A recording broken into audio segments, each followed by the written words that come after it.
ఆంధ్రప్రదేశ్ రాజకీయాల్లో డిఎస్సి వ్యవహారం కుదుపుతోంది. అధికార పక్షాన్ని తీవ్రంగా కలవరపెడుతోంది. విపక్షం పట్టుదలతో సాగుతోంది. ఈ క్రమంలో అసెంబ్లీ శాసన మండలి వేదికగా డిఎస్సి వ్యవహారం మారుమ్రోగింది. తొలి రోజే సభా సమావేశాలు ప్రారంభం కాగానే వేడి రాజుకుంది. మండలిలో అయితే ప్రతిపక్ష నేత బొత్స సత్యనారాయణ, మంత్రి అచ్చెన్నాయుడు మధ్య మాటల యుద్ధం సాగింది. ఇక అసెంబ్లీలో అయితే అధికార పక్ష సభ్యులంతా ఏకపక్షంగా వైఎస్ఆర్సీపీ మీద తీవ్ర స్థాయిలో విరుచుకుపడ్డారు. అసలు ఎటువంటి అక్రమాలకు అవకాశం లేకుండా డిఎస్సి పకడ్బందీగా నిర్వహిస్తే అందులో అభూత కల్పనలతో అందరినీ పక్కదారి పట్టించే ప్రయత్నం చేస్తున్నారు అంటూ మంత్రి నారా లోకేష్ మొదలుకొని పదుల సంఖ్యలో ఎమ్మెల్యేలు, చివరిలో సీఎం కూడా సుదీర్ఘమైనటువంటి వివరణ అయితే ఇచ్చారు.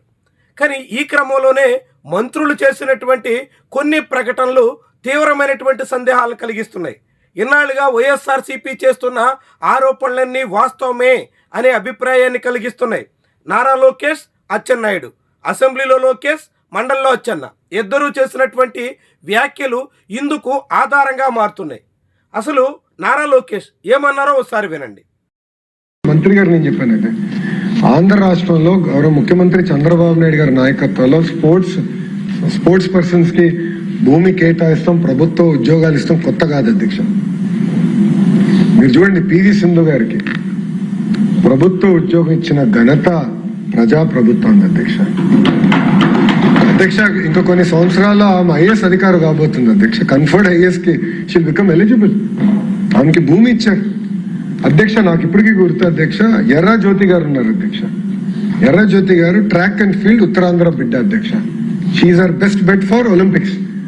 నేను క్యాబినెట్ కి తీసుకెళ్లాను అధ్యక్ష.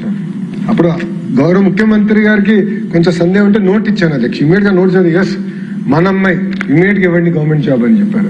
శ్రీచరణి అధ్యక్ష, మన ఉమెన్స్ క్రికెట్ టీమ్ లో అద్భుతమైన బౌలర్ శ్రీ ఇప్పుడు డిగ్రీ పూర్తి చేయాలి.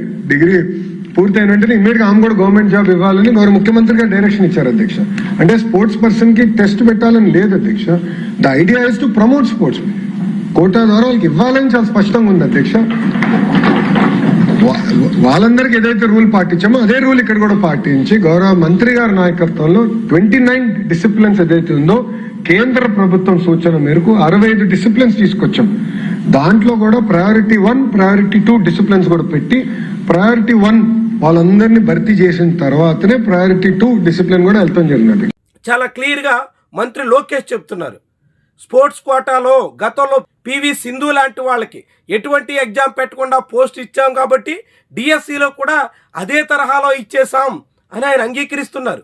ప్రభుత్వమే జీవో నెంబర్ 47ని తొలుత ఎటువంటి టెస్టు లేకుండా నేరుగా డిఎస్సిలో పోస్టింగ్ ఇచ్చేసేటువంటి తీరున రిలీజ్ చేసింది.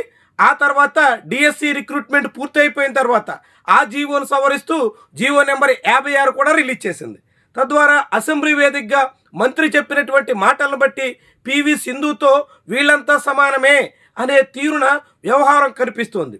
పివి సింధు దేశానికి ఒలింపిక్స్లో మెడల్ సాధించి అనేక రకాలుగా దేశ పతాక ఔన్నత్యాన్ని ప్రపంచవ్యాప్తంగా చాటినటువంటి ఘనత కలిగిన అథ్లెట్.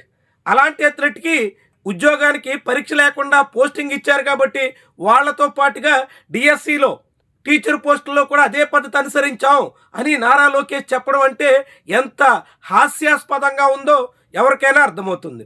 తెలంగాణలో మహమ్మద్ సిరాజ్ క్రికెటర్కి డిఎస్పి పోస్ట్ ఇచ్చారు కాబట్టి ఆయనకి ఎటువంటి విద్యార్హత లేకపోయినా అలాంటి పోస్టింగ్ ఇచ్చారు కాబట్టి ఏపీలో డిఎస్సిలో కూడా ఇచ్చేసాం అంటే జనం నవ్విపోదురుగాక నాకేటి సిగ్గు అన్న చందాన వ్యవహరించక తప్పదు. ఇలా నారా లోకేష్ నేరుగా విద్యాశాఖ మంత్రిగా ఉండి డిఎస్సిలో జరిగినటువంటి లోపాలని ఆయనే ఒప్పుకున్నట్టుగా కనిపిస్తుంది. ఎందుకంటే డిఎస్సి చరిత్రలోనే ఇప్పటి వరకు ఒక్క టీచర్కి కూడా పోస్టింగ్ ఎగ్జామ్ లేకుండా ఇచ్చినటువంటి చరిత్ర లేదు.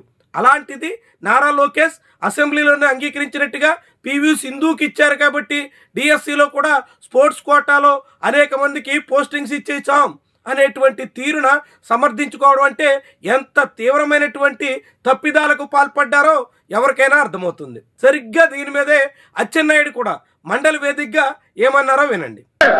చిన్న పొరపాటు జరిగింది అధ్యక్ష, చిన్న పొరపాటు జరిగింది అధ్యక్ష, చిన్న పొరపాటు జరిగింది అధ్యక్ష.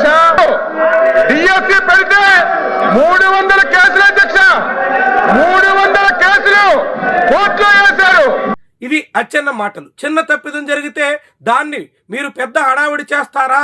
ఇది అంటే డిఎస్సిలో టీచర్ పోస్టుల రిక్రూట్మెంట్ అంటే చిన్న తప్పిదంగా మంత్రి భావిస్తున్నారు.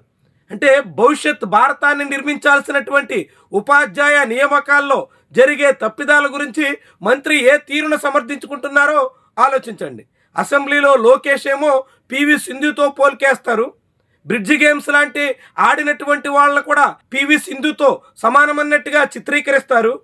మండలిలో అయితే దాన్ని చిన్న తప్పిదంగా అచ్చెన్నాయుడు సమర్థిస్తారు. ఏమనాలా? అంటే ప్రభుత్వమే డిఎస్సిలో ఎటువంటి అక్రమాలు సాగడం లేదని చెబుతూనే రెండో వైపు ఇలాంటి తప్పిదాలని బాహాటంగా అంగీకరించే పరిస్థితి వచ్చిందంటే వైఎస్ఆర్సీపీ ఇన్నాళ్ళుగా చెప్పుకు వస్తున్నటువంటి డిఎస్సిలో అక్రమాలు అనే మాటను అంగీకరించినట్టుగానే మనం భావించాల్సి ఉంటుంది. ఇలా డిఎస్సి మీద విపక్షం లేని సభలో ఈ తీరున అధికారపక్ష నేతలే తప్పిదాలను అంగీకరించేసినటువంటి వైనం చూస్తే డిఎస్సి లోపభూయిష్టం అనేటువంటి మాట అయితే ప్రస్ఫుటంగా కనిపిస్తుంది. డిఎస్సిలో అందులో స్పోర్ట్స్ కోటాలో జరిగినటువంటి నియామకాల్లో ప్రభుత్వమే తప్పిదానికి పాల్పడింది అనే దానికి జీవో నెంబర్ 47 రద్దు చేసి దానికి పోటీగా జీవో నెంబర్ 56 తీసుకురావడమే ఒక ఉదాహరణగా చెప్పాల్సి ఉంటుంది.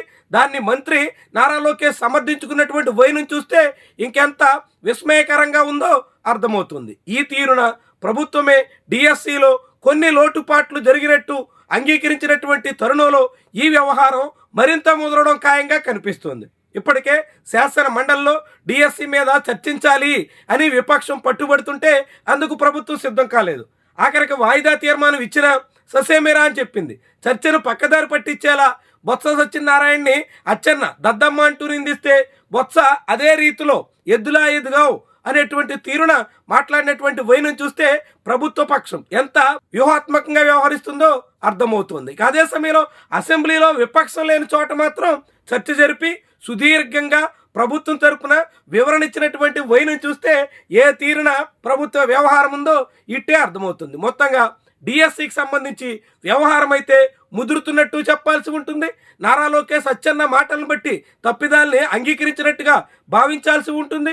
తప్పిదాలు జరిగిన తర్వాత, తప్పిదాలు అంగీకరించిన తర్వాత విచారణ జరగకుండా వాయిదా వేసినటువంటి వైనం చూస్తే ఈ ప్రభుత్వం రేపు అధికారం చేతులు మారిన తర్వాత అయినా ఇరకాటలో పడడం ఖాయం అనేటువంటి అభిప్రాయానికి రావాల్సి ఉంటుంది. మొత్తంగా డిఎస్సి తాలూకా ప్రకంపనలు, డిఎస్సి 2005లో జరిగినటువంటి తప్పిదాల మూలంగా ఏర్పడినటువంటి అనిశ్చితి చాలా దీర్ఘకాలం పాటు ప్రభావితం చేయడం ఖాయం. రాజకీయంగా అనేక వ్యవహారాలు ఈ ఉదంతంలో సాగడం అనివార్యమైనటువంటి మాట అయితే మరోసారి అసెంబ్లీ శాసన మండలి వేదికగా ప్రస్ఫుటమయ్యింది.